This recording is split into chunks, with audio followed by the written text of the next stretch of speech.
Hey guys, Coach Brandon here, and today I'm going to do a breakdown for you guys of my fourth match from the Grappling Industries. I was a little disappointed with the outcome of this match. It was a really close one. The score was 2-2, and I won by referee's decision, so I didn't have any measurable advantage on the scoreboard, but I believe the referee gave it to me because I was the one who was continually attacking submissions. But I was a little disappointed because I really wanted to win every one of my matches that day by submission, and this is the match that got away from me, where I wasn't able to lock a submission because this guy had some really good, solid defense. And let's take a look.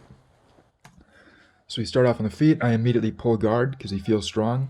I lock up my shin to shin 2-on-1, just like I showed in class, and I use that to get into an ashigarami.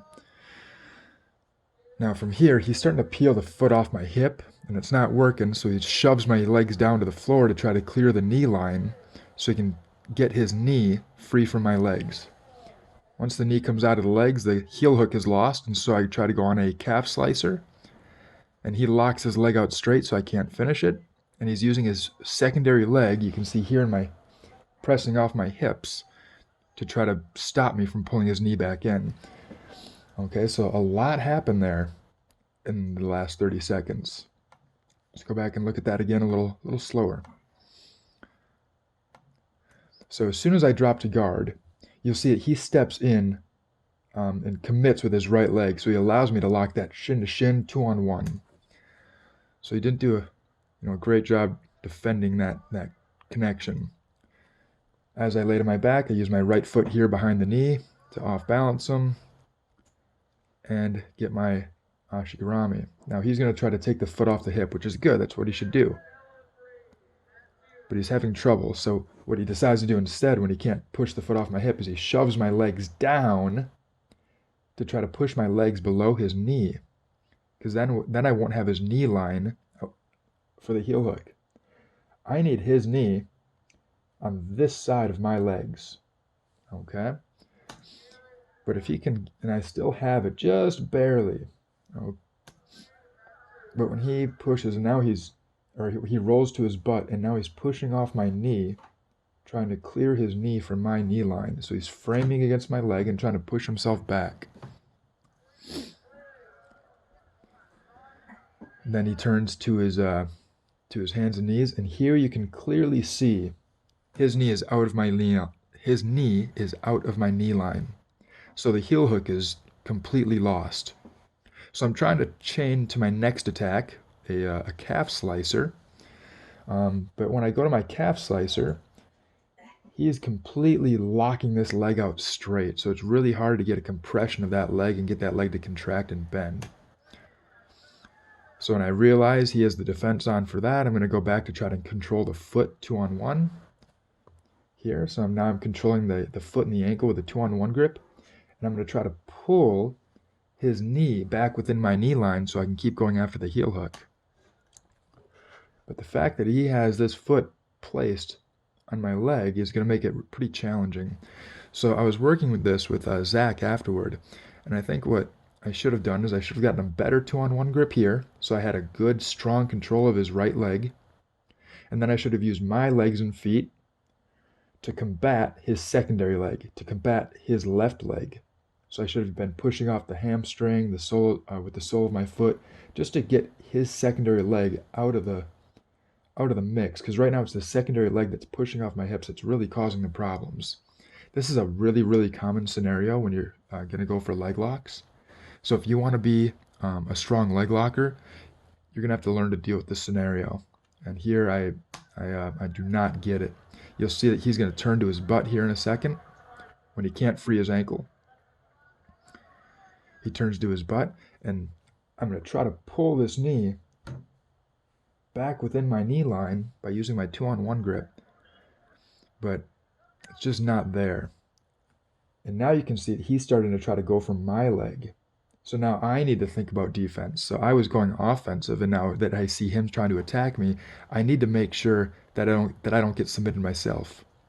So to stop him from submitting me, I'm going to pummel my left leg to the inside position, right there. Now my foot's inside his ankle, and that's going to disrupt his ashigarami and make any leg locks more difficult. Now, when I realize I'm not going to win the leg lock game, I simply hip heist up to my knees, or my feet here rather, and that will secure me top position. Now, since I started on the bottom with Ashigarami 30 seconds ago, and we went through this whole rigmarole of leg locks, even though I started on bottom and I ended up on top, even though we took 30 seconds to go through leg locks, I still scored 2 points for a sweep. So by coming up on top, I scored 2 points. Now, as soon as I come up on top, I try to drop. Ben secures double underhooks, which is good for him. It keeps both my arms stuck on the outside. You see, I'm trying to pummel my arms back inside, but I'm not having success. But eventually he just releases the position when he realizes he can't do anything with it.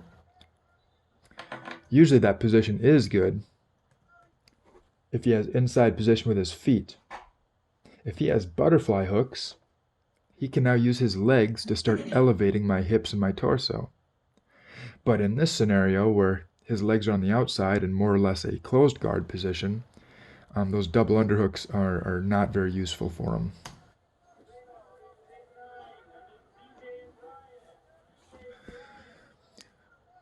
So I'm now trying to drive my left knee up. I step wide and I'm in the split squat position that we've been talking so much about lately. You'll see as soon as I get to the split squat position, I'm trying to get my left elbow inside his right knee to try to get that knee shield out. He exploits a small space between my left elbow and my ribs, and he starts punching in an underhook to play a half guard game from bottom. So now he's got a half, that underhook, and he goes into a waiter sweep attempt. And out of the waiter sweep attempt, I'm trying to turn this back into my own cross Ashigarami, trying to go back into leg locks. And I end up with a straight Ashigarami, so didn't come up completely empty-handed, though I didn't get what I wanted. So he scoops. He took a scoop grip underneath my far leg. Let's look through that waiter sweep a little bit. So here he took a scoop on my right leg back here with his left arm, and his right arm has this underhook. Now watch how he's going to start moving side to side to off-balance me. And he's going to scoop underneath my ankle for what's traditionally called a waiter sweep. He wants to extend his right leg and force my knee to point over here toward mat 11. And then he wants to sit me onto my left hip. Because I know that, I'm keeping my left hip nice and high off the floor. I'm leaning heavy to my right, trying to hold onto his ankle here to loosen up the wedges that are around my leg, and I'm going to try to pull my leg out. Now in doing so, I wasn't able to get my leg out, so I sit all the way down to my hip. Now what I want to do, I have an Achilles grip on his right ankle, so I'm going to try to take my left leg and thread it over his thigh and punch my left leg to the inside position and get my right knee inside and try to secure a cross Ashigarami. And you'll see that I invert. Right now I don't have a good angle for it, so to get a better angle, you're going to see me invert and go up onto my shoulders so I can get a better angle to try to thread that leg through right there. Now from here we're going to invert through, and I'm going to try to go cross Ashigarami. But as I do so, he pulls his leg up and away, and I start to lose control of the leg. So I have to go and re-secure my control of the leg here, and I'm going to just pull it over my hip just to get a good control, just to slow him down a little bit. And now I have my straight Ashigarami again. Chasing this heel, trying to expose his heel. And I was not able to do so in an adequate fashion. It's hard to expose the heel digging down to my left like that. I should have used another method where maybe I shrimp my hips out to the left, pointing my knees up to the ceiling initially, because I want to take his knee and point it in this direction over toward mat 11. If the knee points this way, that means the heel will start to expose and point this way, and it'll be easier for me to lock it. But right now I'm trying to really lean heavy to my left and dig that heel so that he can't spiral out of my heel hook. So I'm going this way so he can't spiral and spin out of my heel hook, but it makes exposing the heel more difficult. If I turn the other way and try to turn his knee toward mat 11, then it'd be easier to expose his heel, but then he could start spiraling and spinning out of the heel hook.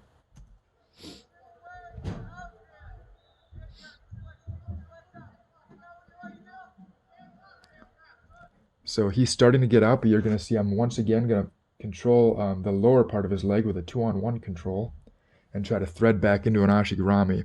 Here I'm trying to go to a backside 50-50. But my knee's on the outside. I should have punched my leg all the way through. The backside 50-50 is one that I'm not overly familiar with yet, so it is still a position that needs some work for me. But when I see the backside 50-50 isn't there, you see I'm trying to expose the heel here. However, I don't have the knee line. Okay, what I should do is I should take my top leg, close my knee toward my chest so I can extend my leg through, and then I should be using this control in the heel to extend my body and try to suck his knee back within my knee line. But rather than doing that, I sit up and I go for this calf slicer, which is a fairly low percentage technique. This is not one of the strongest techniques. It's a good technique to have in your arsenal, in your bag of tricks, because it does work. You can pull it off once in a while, and it's a good trick to have there, but it's not high percentage. So he's trying to dive away from me now, just trying to get his leg free. Once again, I go back to that 2-on-1 control, and he stands back up. And look how I immediately, as soon as he stands up, I'm right back looking into my shin-to-shin 2-on-1 game. So as soon as I see him standing up, I'm immediately going to pummel my foot back to the inside. He shoves it to the outside, and I pummel it back inside, and there's this fight for that. Now, what I tried to do with that arm drag was just expose his center line. He's trying to avoid the shin-to-shin entry again by keeping this leg far back and away. So what I'm trying to do is I'm going to reach up and I'm going to grab an arm drag grip on his right arm. And I'm just going to try to pull just to get him to take a step, just to expose his center line to me so I can get my Ashigarami. But he goes forward and then he goes back right away. So I wasn't able to expose the center line for any amount of time. And so since I don't have the center line exposure, I take this leg to the outside, and I'm going to look to start trying to off balance him the other way, backward, trying to expose the back. And so he steps forward. Now I'm using a 2-on-1 grip, just trying to get some, some control of him and trying to stretch him out and see what happens.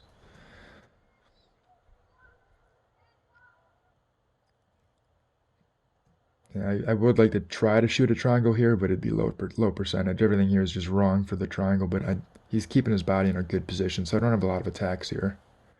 I try an arm drag, and now he sits far back and away to hide his back. So I try to drag the arm to expose the back, and he's going to hide his back by putting it on the floor so I can't get my body behind him. Now, if I come up on top here, I'll sweep, and he can't risk that, so he comes back on top. But when he comes back on top, he's now driving into me again, so I get my shin-to-shin 2-on-1, and since he's driving into me and exposing the center line again, I can go back in my Ashigarami. So that was a bit of a long play, but it was based on the notion of action-reaction again. So let's go back and watch that again. Remember, I want him to come into me, so he exposes his center line, and I can go into my go into my straight Ashigarami. He wants to drive into me. I want him to drive into me. I want him to drive into me, but he's not. So I'm going to start threatening techniques in opposite directions, trying to take him backwards. And when he overcompensates to my backward attacks, then he has to drive into me to counter those, and he gives me what I really wanted the whole time, that shin to shin. So here I'm trying to pull him forward. He's not having it. So now I'm going to try to tip him backwards. He's driving forward again to avoid that. Now here I get a 2-on-1, and I'm going to try to start pulling him down forward into triangle attacks. He pulls back and away. Now I arm drag, and I'm going to go around to the back. He hides the back, and that's going to force him to come back on top to not give up the sweep. But as he comes back on top and drives forward, he gives me that center line exposure and the Ashigarami entrance that I was looking for from the start.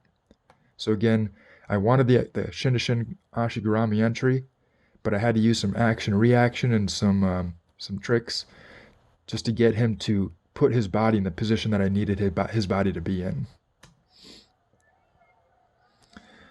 So now I get my Ashigarami. Now notice that this time I'm getting his knee to point this way so that his heel points this way, and I'm actually going to get the heel exposed right here. So I have the heel exposure. So I'm not trying to finish yet because this is not a good finishing position for the heel hook. Right now I'm just trying to secure it with that heel exposure, with that wrist grip. I guess where I have my wrist hooked under his heel. Now I'm locking an outside ashigarami. This is going to be a better finishing position. So I didn't commit to it well enough. Oh, I see why. His knee started to come out. So I have the outside ashi. Not yet. I have a straight irimi ashi here, middle ashi. But I'm going to switch to an outside ashi right here, which is a better braking position. But he's pushing so well on my foot, keeping my foot away, that he's able to once again clear that knee from the knee line. So my big problem with this guy, I got into ashigarami time and time again, but I just could not keep that knee line.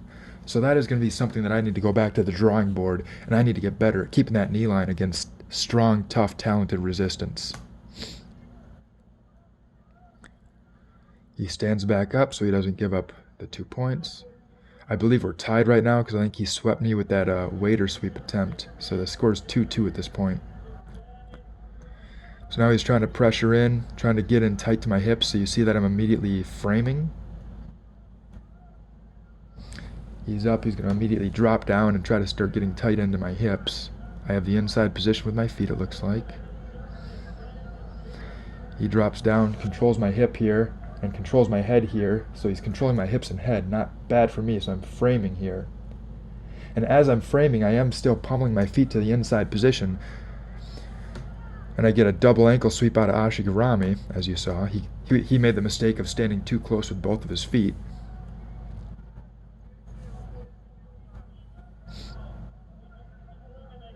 Okay, so he comes down, controls my hip, controls my head. And when he pressures in, he keeps this foot far too close, so I'm able to score both ankles and knock him down. There, got a slight bite on the heel, but he was able to slip his heel pretty quick. Let's look at that again, because he did something really good there. Really good. So here, watch how, very briefly, I have the heel right here, okay? I have the heel exposed. But watch how he's going to use his left leg. He's going to use his left leg to push on my arm to slip his heel back inside my arm, right there. Now I don't have the heel anymore. So he did a good job slipping his heel by using his secondary leg. I try to entangle with another ashigarami, but he spins through. I once again get my shin to shin 2-on-1. Oh. Shin to shin 2-on-1. Now he's going to go with a Toreando now, which is good. Okay, Toreando's a good pass. He puts his hand on the knee. He's going to pressure in, then quickly go out, push my knee by, and try to come back in. Right there. Now his knee has the inside position on my knee. He's starting to get in tight to the pocket of my hip. So I need to immediately switch from an offensive mindset to a defensive mindset. So I should immediately be framing. And there's my frames. Knee and elbow together, keeping his torso away from me. Trying to keep my left knee and left elbow together as well to try to keep that leg away from me. And I'm able to invert and recover a guard. So you guys saw that happen super quick, okay? Look, I'm in an offensive cycle here where I have a shin to shin, a reverse de la Riva, an ankle grip, offensive cycle, and then watch how quickly it changes. Defensive cycle, and I need to immediately switch to defending and recovering. So you have to be really in tune, very in tune to that, guys. Understanding when you're offensive and when you're defensive, and understand that that can switch in a blink of an eye, and you have to keep up with it. So now I'm working from a closed guard, a triangle attempt. He has his right elbow out here, so I almost have that arm out, but he's got his hands connected so that I can't actually isolate one arm from the other. So he's gripping his hands right here, which is a good triangle defense if you have both arms in. So now I'm trying to work a 2-on-1 on the far side, trying to drag it across, but he's being heavy with that elbow. Ref's going to reset us in the center.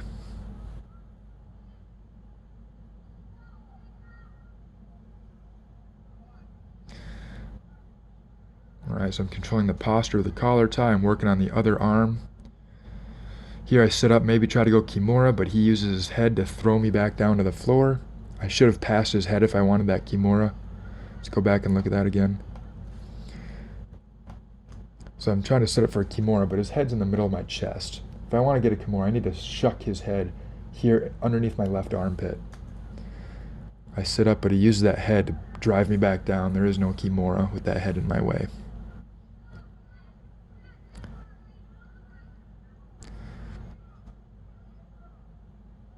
So trying to use a 2-on-1, trying to drag this arm back across the center for like a side scissor, but he's being really heavy with his left elbow, so I can't.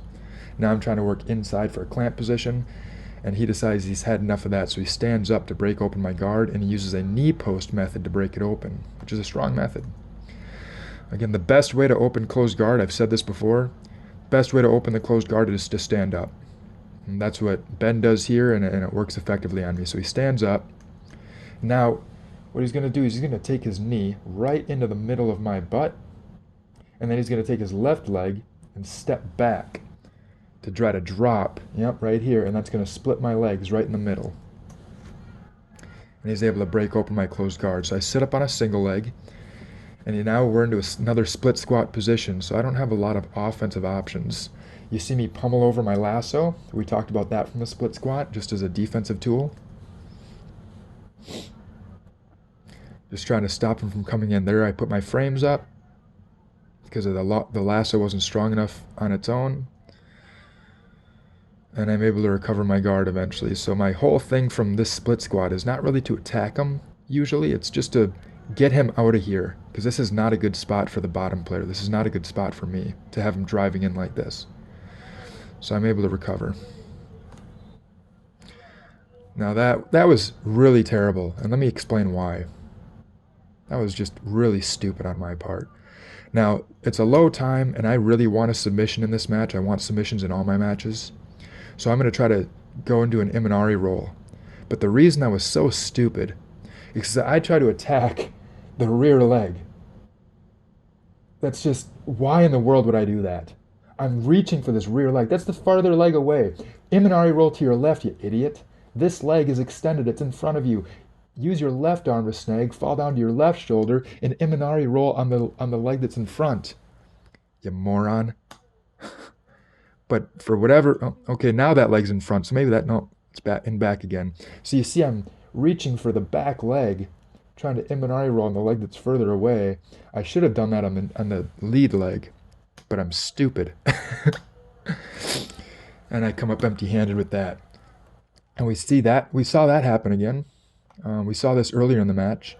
He steps in, I get my shin to shin, I'm looking for my ankle grip.